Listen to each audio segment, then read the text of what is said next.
आज मैं आपके बीच हाल ही में जो 2022 की यूपीएससी मेंस की परीक्षा रही है, उसके जो प्रश्न पत्र रहे हैं जीएस के, उसको मैं डिस्कस करने के लिए उपस्थित हूं। तो जीएस फर्स्ट पेपर जो हुआ उसमें 2-3 सेगमेंट होते हैं। ज्योग्राफी होती है, हिस्ट्री होती है और सोशल इशू या इंडियन सोसाइटी का इशू जो होता है, इंडियन सोसाइटी का पार्ट वो होता है। तो आज हम 2022 में मेंस में इंडियन सोसाइटी का क्या वेटेज है, कितने प्रश्न पूछे गए और कैसे प्रश्न पूछे गए, इस पर बात करने के लिए उपस्थित हैं। एक लंबे अंतराल के बाद उपस्थित होने के लिए क्षमा चाहूंगा। अब कोशिश करेंगे कि कंटिन्यूटी बनी रहे। तो आइए हम अपने टॉपिक की ओर रुख करते हैं कि आज जो हम डिस्कस करने जा रहे हैं मेंस के क्वेश्चन पेपर को सोसाइटी वाले सेगमेंट से, तो कितना वेटेज है इसका और कितने क्वेश्चन पूछे गए हैं। तो आप देख सकते हैं कुल टोटल 6 प्रश्न पूछे गए हैं। 6 क्वेश्चन, 6 प्रश्न। 6 प्रश्न में 3 प्रश्न हैं 150 वर्ड के, यानी 3 और ये 10 अंक के हैं। तो 30 इसका हुआ और 3 प्रश्न जो हैं 250 अंक के हैं, 250 वर्ड। तो ये जो 3 प्रश्न हैं ये 15-15 नंबर के हैं। 15-3 45, 75 अंक का वेटेज आपका ये जो सोसाइटी वाला सेगमेंट है वो रखता है। तो 75 अंक के वेटेज के लिए आपको तैयारी भी है जो आपकी उस लेवल की होनी चाहिए, ताकि आप अधिक से अधिक स्कोर कर सके। तो चलिए हम देखते हैं। सबसे पहला प्रश्न पूछा है पारिवारिक संबंधों पर वर्क फ्रॉम होम।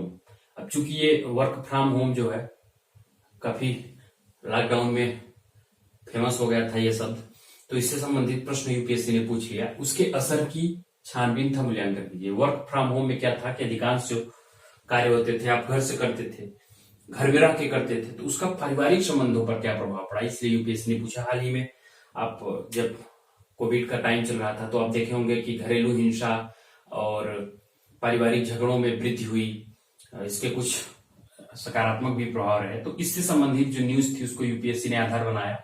और वर्क फ्रॉम होम का जो असर है वो पारिवारिक संबंधों पर कैसे पड़ा, 150 शब्दों में आपको लिखना है। ये पहला प्रश्न था। इसके बाद दूसरा प्रश्न है उपभोक्ता संस्कृति के विशेष परिप्रेक्ष्य में नव मध्य वर्ग के उभार से टियर 2 शहरों का विकास किस तरह संबंधित है। हमारी जो आजकल संस्कृति होती जा रही है ये उपभोक्ता संस्कृति, तो उपभोक्ता संस्कृति के विशेष परिप्रेक्ष्य में पूछा है नव मध्य वर्ग के उभार से। हमारा एक नव मध्य वर्ग उभर रहा है और वो टियर 2 शहरों में उसका कैसे विकास हो रहा है और टियर 2 शहरों का कैसे विकास हो रहा है इस नव मध्य वर्ग के उभार से, इसके संदर्भ में पूछा है। तो पहले आप जैसे देखते थे कि हमारी जो प्रवृत्ति थी वो बचत की प्रवृत्ति होती थी, हम बचत ज्यादा करते थे। आजकल की पीढ़ी उपभोग ज्यादा करती है। उपभोग को ही वो समझते हैं कि अपने स्टेटस सिंबल का प्रतीक है उपभोग। तो जब आप उपभोग की संस्कृति की ओर रुख करते हैं तो समाज में कुछ परिवर्तन होगा, कुछ नए वर्ग उभरेंगे। तो वो जो नव मध्य वर्ग उभरा है वो टियर 2 जो सिटीज हैं, जैसे भोपाल हो गया, बेंगलुरु हो गई और बनारस जैसे शहर, ये जो लखनऊ जैसे शहर या टियर 2 शहर है, तो उनका किस तरह से विकास होता है इस नव मध्य वर्ग के उभार से। तो जब कोई समाज में परिवर्तन आता है, कोई संस्कृति बदलती है, तो एक नया वर्ग जन्म लेता है और वो समाज के शहरों के विकास पर प्रभाव डालता है। इससे संबंधित प्रश्न है। तीसरा प्रश्न है भारत के जनजातीय समुदायों की विविधताओं को देखते हुए किस विशिष्ट संदर्भ के अंतर्गत उन्हें किसी एकल श्रेणी में माना जा सकता है। जैसे भारत में जितनी भी जनजातियां हैं वो भारत के विभिन्न भागों में रहती हैं, जैसे नॉर्थ ईस्ट में हो गया, नॉर्थ ईस्ट में है, कुछ मध्य भारत में है, मध्य भारत में। तो ये जो जनजातियां हैं तो इनमें विविधताएं तो हैं ही। चूंकि नॉर्थ ईस्ट में जो जनजातियां होंगी उनका कल्चर अलग होगा, उनकी भाषा अलग होगी, उनका खान पान अलग होगा। मध्य भारत में जो होगी इनका खान पान अलग होगा। दक्षिण भारत में जो है उनका दक्षिण भारत का खान पान अलग होगा, दक्षिण भारत का खान पान अलग होगा। तो विविधताएं आप देख रहे हैं, इसको देखते हुए कोई एक ऐसा संदर्भ होगा जिसके अंतर्गत उनको किसी एकल श्रेणी माना जा सकता है कि हर जगह की जो जनजातियां हैं बहुत सारी विविधताओं के बावजूद भी कुछ विशेषताएं उनमें कॉमन मानी जाती हैं। जैसे आप देखेंगे इसके लिए पीवीटीज, पर्टिकुलर वल्नरेबल ट्राइब्स जो है, पर्टिकुलर वल्नरेबल ट्राइब्स, उसमें कोई बेसिस होता है जिसके आधार पर ऑल इंडिया लेवल की जो जनजाति हैं उन्हें एक माना जाता है, तो श्रेणी आप मान सकते हैं। और कुछ उनके जो कल्चर्स होते हैं उसमें भी कुछ मामलों में उनकी समानता होती है, अधिकांश मामलों में तो विविधता होती है, लेकिन कुछ समान माने जाते हैं। तो कोई एक ऐसी विशेषताएं होती हैं जिसमें उनको एकल श्रेणी माना जा सकता है, इस पर प्रश्न पूछा था। इसके बाद भारतीय समाज में जात जो है हमारे यूपीएससी का एक महत्वपूर्ण सेगमेंट रही है। क्षेत्र, रीजन तथा धर्म, रिलीजन के समानांतर पंथ, सेक्ट की विशेषताओं की विवेचना कीजिए। जैसे हमारे भारतीय समाज में जाति प्रमुख विशेषता रखती है, एक प्रमुख इंस्टीट्यूशन है। रिजलिज्म है, क्षेत्र जो है, रीजन है, क्षेत्र का एक विशेष महत्व होता है, धर्म का एक महत्व होता है। उसी के समानांतर जो पंथ है उसकी क्या क्या विशेषताएं होती हैं वो 250 शब्द में आपको लिखना है। तो अगर आप हिंदी हिस्ट्री पढ़ रहे हैं, सोसाइटी पढ़ रहे हैं, तो आप इसको अच्छे से सॉल्व कर सकते हैं। इसके बाद प्रश्न है नेक्स्ट जो है, क्या सहिष्णुता यानी टॉलरेंस, सम्मिलन, एसिमिलेशन, बहुलता, प्लूरलिज्म मुख्य तत्व हैं जो धर्मनिरपेक्षता के भारतीय रूप का निर्माण करते हैं? तर्कसंगत उत्तर दीजिए 250 शब्द में।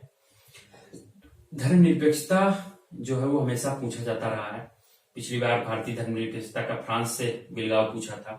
इस बार जो भारतीय धर्मनिरपेक्षता का शेप है वो क्या टॉलरेंस, एसिमिलेशन और प्लूरलिज्म से क्रिएट होता है, इसके बारे में प्रश्न पूछा गया। तो आप धर्मनिरपेक्षता पढ़ेंगे तो आपको जाहिर सी बात है कि आप सोसाइटी में देखते होंगे कि भारतीय धर्मनिरपेक्षता के आधार क्यों होता है, इसको बहुत अच्छे से सॉल्व कर सकते हैं। प्रश्न का उत्तर लिखिए अच्छे से।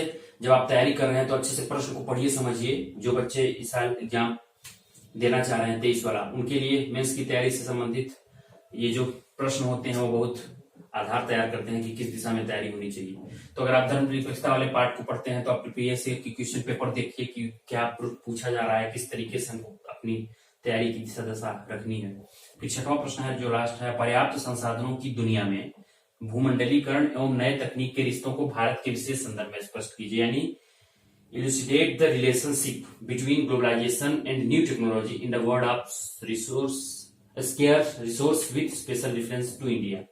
हमारे जो संसाधन है, अगर वो अपर्याप्त संसाधन हो, अपर्याप्त संसाधनों की जो दुनिया है उसमें भूमंडलीकरण एवं नए तकनीक के रिश्तों के को भारत के विशेष संदर्भ में पूछा है कि अगर हमारे जो संसाधन है वो पर्याप्त न हो, पर्याप्त हो, और उस दुनिया में जब हम भूमंडलीकरण को देखते हैं, जो ग्लोबलाइजेशन है और टेक्नोलॉजी, तो हमारे ग्लोबलाइजेशन और टेक्नोलॉजी का तो मूल उद्देश्य है कि हम कम से कम रिसोर्सेज का उपयोग करते हुए और अधिक से अधिक रिजल्ट दे। और ग्लोबलाइजेशन में है कि अगर हमारे पास कम संसाधन है तो उसको हम अन्य देशों से ले सकते हैं, जहां कम संसाधन है वहां पहुंचा सकते हैं। तो अगर संसाधन कम है तो ये ग्लोबलाइजेशन और टेक्नोलॉजी कैसे उसको भारत के संदर्भ में कुछ स्पेशल करके इसका जो है अच्छा प्रभाव डाल सकती हैं या कैसे मैनेज कर सकती हैं, इस पर आपको प्रश्न पूछा है। तो ये बहुत सिंपल सा प्रश्न पूछा है, आपको ऐसा कुछ भी नहीं है जो आपके सिलेबस में नहीं है। मैंने अपने वीडियोस में सिलेबस के बारे में डिस्कशन कर रखा है, तो आप सिलेबस को पढ़ें और प्रीवियस ईयर के क्वेश्चन पेपर को देखने से आपको आइडिया होगा कि हमको अगर इंडियन सोसाइटी का कोई सेगमेंट पढ़ना है, मान लीजिए अगर उनको जनजात के बारे में पढ़ना है, तो जनजात से संबंधित प्रश्न क्या पूछे गए हैं विगत वर्षों में, उस हिसाब से आप तैयारी करेंगे तो आपकी तैयारी बहुत अच्छी होगी। और मेंस की तैयारी प्रीलिम्स से पहले आपकी कम से कम 50% मेंस की तैयारी होनी जरूरी है। तो आप इस सेगमेंट को, जिसका वेटेज है 75 अंक, 250 में 75 अंक आप समझ सकते हैं किसका कितना वेटेज है। तो आप इसको इग्नोर नहीं कर सकते हैं, इसको अच्छे से पढ़िए और एक प्रॉपर स्ट्रेटजी के थ्रू तैयारी करिए और अपने आसपास की घटनाओं पर नजर रखिए, जिससे संबंधित सवाल आपको करने में दिक्कत हो, जैसे वर्क फ्रॉम होम। अगर आप करंट अफेयर्स या घटनाओं पर, आसपास के समाज पर नजर रखेंगे तो आप इस सवाल को सॉल्व कर सकते हैं। आप उम्मीद भी कर सकते हैं कि ऐसे सवाल यूपीएससी पूछती है।